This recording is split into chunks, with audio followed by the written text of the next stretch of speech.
what is the relevance of Homeland, or what is the relevance of any U.S. agency, and I might add their peer agencies around the world, to our business? So how do they help us relevantly navigate the risk in a certain landscape?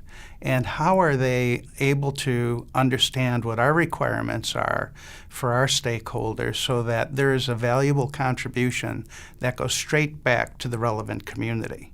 So there, as you look at all these different organizations that are doing great things in the security world, you're finding that there are commonalities of interest across all of them.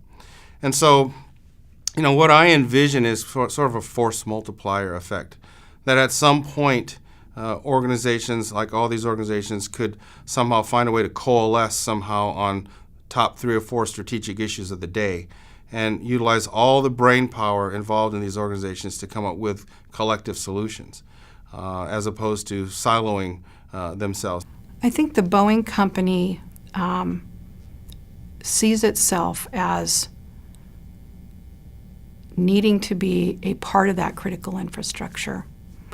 And I think we always find ourselves wanting to help shape and influence what we can to make sure that not only the communities around us are able to be healthy and whole, because if our communities aren't healthy and whole, then our employees aren't going to want to come back to work if there's been an event. And then I think there's a responsibility as a corporate organization that we work in partnership from a critical infrastructure standpoint and help each other. That incident that occurred last spring showed really how vulnerable the grid is in a very clear way. I mean, this was a very sophisticated attack in some respects. I mean, these were folks that did their homework, that knocked out critical communication links, fiber links, more than one, before they destroyed, over $30 million worth of transformers and related equipment. And all this was done in a period of minutes. What's interesting, too, is they were done. The entire episode ended over a minute before the first responder could even get there. And one thing that most people don't know is they could have potentially knocked out energy to the entire Bay Area. That I think was their intent.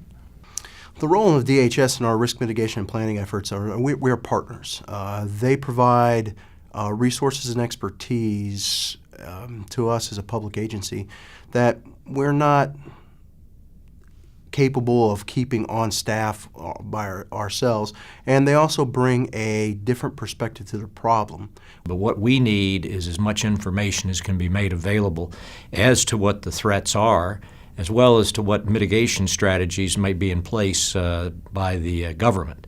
Because the U.S. government is hugely important, but it's not the only source of both information and partnership as we do an international mission.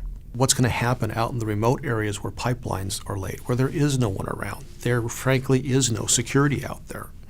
That's going to be the most difficult one, and my background puts me very well aware of what occurs, say, in the domestic terrorism arena. That's my biggest concern as we move down the road in the future, that those infrastructures which are remote are going to be attacked, and it's going to be very difficult to defend. When dealing with public-private partnerships between Department of Homeland Security and private sector, there's a lot of good initiatives that are out there already. The problem is a lot of those initiatives are not fully utilized by private sector. Private sector needs to see the value of partnership with our federal partners.